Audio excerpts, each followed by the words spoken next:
Hello friends, कैसे हैं आप सभी। स्वागत है आप सभी का आपके अपने चैनल स्टडी ब्लॉग विश्वेंद्र पर। चलिए आप लोगों के लिए कुछ हटकर लाते हैं। देखिए, हम आप लोगों के लिए हमेशा कुछ ना कुछ इजी लेकर आते हैं जिसकी हमेशा आप लोगों को तलाश होती है।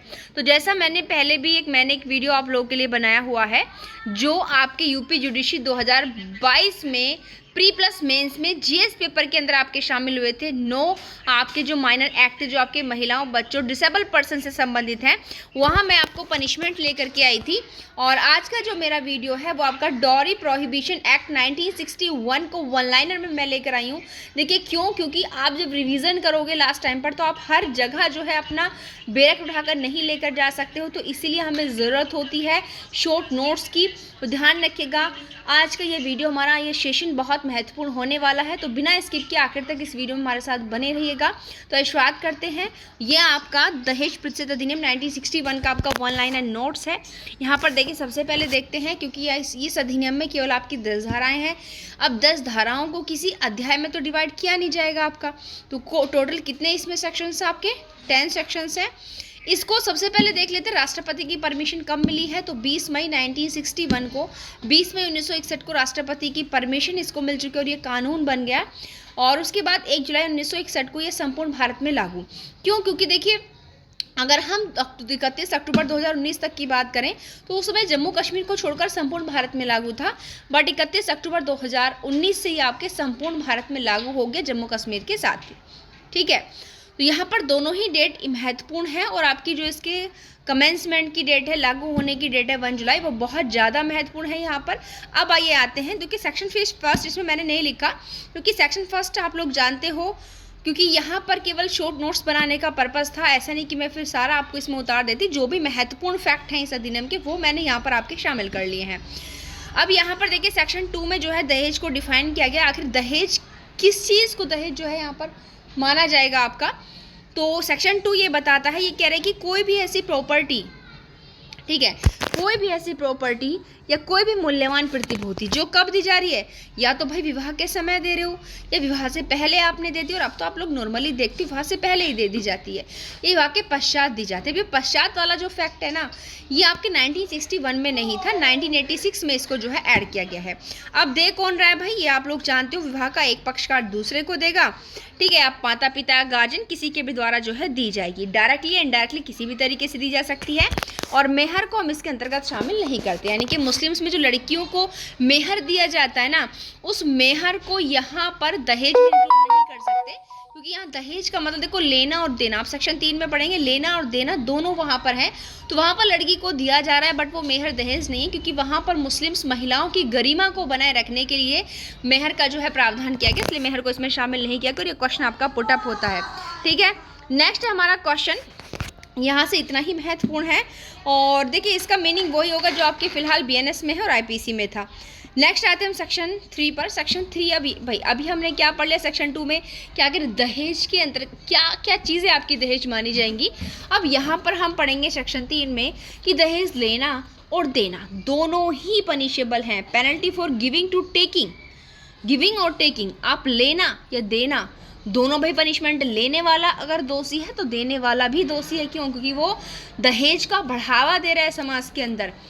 ठीक है, अब यहाँ पर नॉर्मली फैक्ट अगर हम देखें तो दहेज देना, लेना या देने लेने को अबैट करना, दुष्प्रेरित करना यहाँ पर ऑफेंस है। और यहाँ पर देखिए आपकी पनिशमेंट की शुरुआत हो चुकी है। अगर कोई व्यक्ति दहेज देता है या लेता है तो वो दोषी होगा। अगर हम उसको कारावास की बात करें तो आपका 5 साल तक का होगा, और अगर हम यहाँ पर बात करेंगे जुर्माने की तो 15,000 का होगा। और साथ ही यहाँ पर दहेज जो आपने दिया है ना, वो कितनी कीमत तक का है, यहाँ पर जो फाइन और दहेज जो सामान दिया गया उसकी मूल्य कितना है, उन दोनों को देखा जाएगा, जो भी ज़्यादा है। और आप लोग नॉर्मली भाई समझ सकते हो आज के टाइम में, क्योंकि वैसे तो अधिनियम 1961 का है, बट आज के टाइम में तो यहाँ पर दहेज की तो लिमिट ही नहीं है। तो फाइन ओनली 15,000 रुपये में क्या रहे भाई, 15,000 रुपये तो आज के टाइम में शादी के लिए कुछ भी नहीं है। तो यहाँ पर जो भी अधिक हो तो मतलब मोस्टली सिंपल सी बात है भाई, दहेज जितने भी सामान का है वही यहाँ पर लगाया जाएगा। अब नेक्स्ट क्या है, बट यहाँ पर अगर आप सेक्शन 3 में एक चीज़ देखेंगे तो ये बताती है कि अगर जो वधू है, ब्राइड है, उसको बिना मांग के, यानी कि डिमांड नहीं की गई है, बिना मांग के कोई ऐसी भेंटें दी जाती हैं विवाह के समय, तो फिर उन पर आपका ये अधिनियम लागू नहीं होगा। ठीक है, लेकिन ये क्या बात कर रहे हैं कि वो जो भेंटें हैं यहाँ पर इस अधिनियम में आप एक चीज़ देखेंगे, चलिए हमने लिस्ट नहीं बनाई बट वो लिस्ट हम आप लोगों के लिए लेकर आएंगे।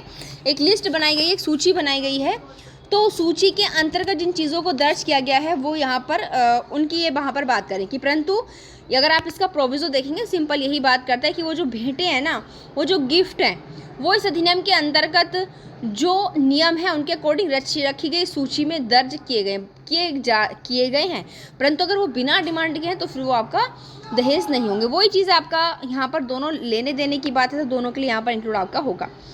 बाकी इसमें आप एक चीज़ और देखेंगे, नॉर्मली मैंने यहाँ पर नहीं लिखा है बट यहाँ पर मैं आपको समझा देती हूँ क्या चीज़ है वो। देखिए वो चीज़ ये है कि अगर कोई भी व्यक्ति, इन्होंने प्रोविज़ो में सिंपल बात कह दी है भाई कि अगर भेंट जो है वो वधू को बिना मांग के विवाह के समय दी जाती हैं, वर को बिना मांग के विवाह के समय दी जाती हैं, या वो भेंटें उनकी जो परंपराएं हैं, रीतियां हैं, रिवाजें हैं, रूढ़ियां हैं उनके अंतर्गत दी जा रही हैं, या फिर वो भेंटें उस व्यक्ति के जो दे रहा है उसकी फाइनेंशियल स्थिति के अंदर आ रही हैं, तो पर ये दहेज नहीं है भाई।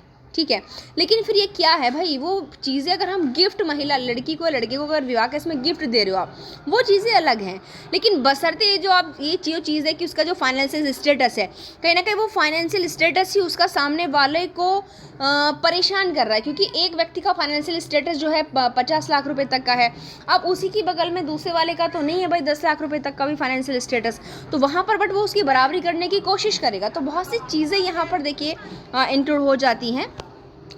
नेक्स्ट है हमारा सेक्शन 4, वो दहेज मांगने के लिए पेनल्टी की बात करता है। देखो सेक्शन 3 तो केवल लेने देने की बात करता है और सेक्शन 4 जो है आपका वो केवल मांगने की बात करता है। अगर कोई व्यक्ति ना मांग रहा है तो वो दोषी होगा सेक्शन 4 के अंतर्गत। ठीक है, किसके अंतर्गत होगा, 4 के अंतर्गत होगा, और उसको 5 साल तक का कारावास होगा। ठीक है, यहाँ पर सेक्शन 4 के अंतर्गत देखिए, हाँ ये सेक्शन 4 है आपका, सॉरी वो आपका सेक्शन 3 आ गया। मैं भी कहूँ इतनी सारी पनिशमेंट कैसे होगी, उसमें तो 6 मंथ से स्टार्ट थी।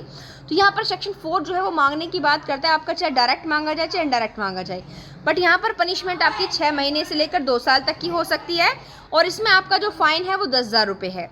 नेक्स्ट हमारा आता है 4A, जो मेन हमारा इस अधिनियम में नहीं था, 1986 के माध्यम से जो है हमारा ऐड हुआ है, और यहाँ पर विज्ञापन पर पाबंदी लगाई। विज्ञापन कैसे कि भाई अगर कोई व्यक्ति अपने बेटे या बेटी या कोई भी उसका अदर रिलेटिव हो उसके मैरिज की बात करता है, और समाचार पत्र जो आपकी मैगजीन्स वगैरह होते हैं उनके माध्यम से अपनी प्रॉपर्टी को भी अगर खोल रहा है वो, ठीक है, उसके थ्रू अगर प्रपोजल रख रहा है, तो भाई सेक्शन 4A कहता है कि भाई ये आप इस चीज़ को बिल्कुल बैन करो, ये यहाँ पर ऑफेंस मानी जाएगी आपका इस अधिनियम के अंतर्गत, और अगर आप ऐसा काम कर रहे हो तो आपको 6 महीने से लेकर 5 साल तक का कारावास हो सकता है, और आपको जो है यहाँ पर 15,000 रुपये जो है जुर्माना भी भरना पड़ेगा।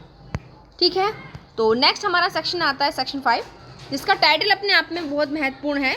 ये कह रहे कि अगर आप एग्रीमेंट कर रहे हो ना दहेज लेने या देने का, तो वो एग्रीमेंट भी आपका क्या होगा, शून्य होगा। कैसा होगा एग्रीमेंट आपका, शून्य होगा। सेक्शन 5 इस चीज़ के लिए कहता है। अब हम यहाँ पर आते हैं भाई धारा 6 के अंदर। धारा 6 क्या कह रही है हमारी, धारा 6 हमारी ये कहती है कि दहेज, मानो अगर जो दहेज है ना वो किसी ऐसे पर्सन को दिया जाता है जो उस महिला से भिन्न है जिसकी शादी हो रखी है, तो सबसे पहली बात तो क्या है कि वो व्यक्ति एज ए ट्रस्टी के रूप में उस प्रॉपर्टी को धारण करेगा। दूसरा, आखिर वो कब तक कर सकता है, तो देखो यहाँ पर 3 महीने की ड्यूरेशन है जो बहुत इंपॉर्टेंट है।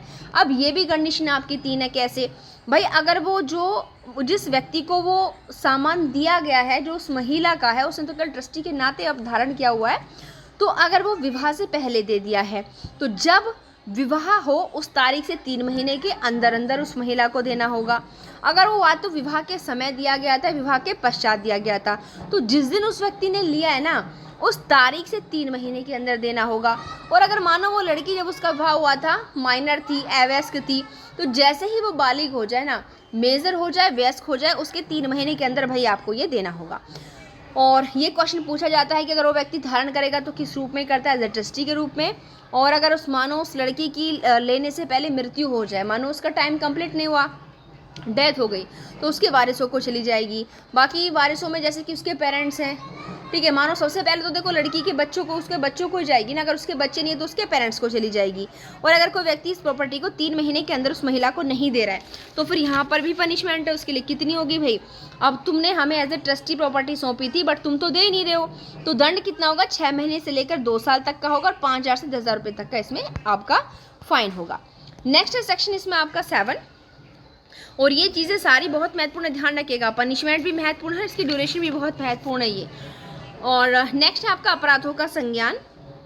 बट यहाँ पर आप एक बात याद रखिए, कॉग्निजेंस आपका ऑफ ऑफेंस की बात की गई है, तो इसमें जो आपका कॉग्निजेंस लेगा ना वो आपका जो मेट्रोपॉलिटन मजिस्ट्रेट होता है या फर्स्ट जुडिशियल मजिस्ट्रेट है वो ही लेगा। उससे नीचे के जो कोर्ट होते हैं ना वो इसमें नहीं ले सकते हैं। बट आप याद रखिए क्योंकि CRPC का पोर्शन है, अब इसमें अगर संशोधन होगा तो आपका महानगर मजिस्ट्रेट अब नहीं ले सकता, क्योंकि BNSS से महानगर मजिस्ट्रेट का कॉन्सेप्ट खत्म कर दिया गया है। समझ रहे हो? और यहाँ पर अगर हम बात करें कॉग्निजेंस कैसे लेंगे ये दोनों, तो अब यहाँ या तो ये सो मोटो पर लेंगे या इनको पुलिस रिपोर्ट के थ्रू लेंगे या फिर आपका कंप्लेंट की जाएगी उसके माध्यम से लेंगे। और कंप्लेंट देखो कोई भी कर सकता है, चाहे एग्रीड पर्सन हो या उसके पेरेंट्स हो या उसके रिलेटिव हो या कोई भी ऐसा संगठन हो या संस्था हो जो मान्यता प्राप्त है। ये आप लोग जानते हो, बहुत ही यहाँ पर महत्वपूर्ण है।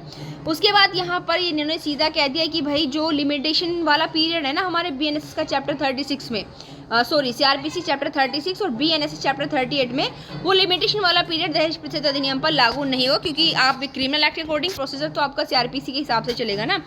नेक्स्ट है हमारा सेक्शन 8 जो ये कह रहा है कि जो इसमें अगर कोई भाई व्यक्ति दहेज से संबंध ऑफेंस करेगा तो वो ऑफेंस आपका कॉग्निजेबल होगा, नॉन बेलेबल होगा और आपका नॉन कंपाउंडेबल होगा। सेक्शन 8 इस चीज़ को कह रहा है। उसके बाद सेक्शन आपका 8 है, ये ज़्यादा महत्वपूर्ण नहीं, केवल बर्डन ऑफ प्रूफ की बात करता है कि भाई जो व्यक्ति ये कहता है ना कि मैंने ऑफेंस नहीं किया है, कि जिसने कोई ऑफेंस नहीं किया उसको बर्डन ऑफ प्रूफ यहाँ पर होने वाला है। सेक्शन 8 है, ये सेक्शन बहुत बहुत महत्वपूर्ण है सेक्शन है ये आपका 8B, जो बात करता है दहेज प्रतिषेध अधिकारी की। और याद रखिएगा दहेज प्रतिषेध अधिनियम में जो आपका संशोधन हुआ है ना वो 1986 का बिग अमेंडमेंट है और इसी के माध्यम से हुआ है।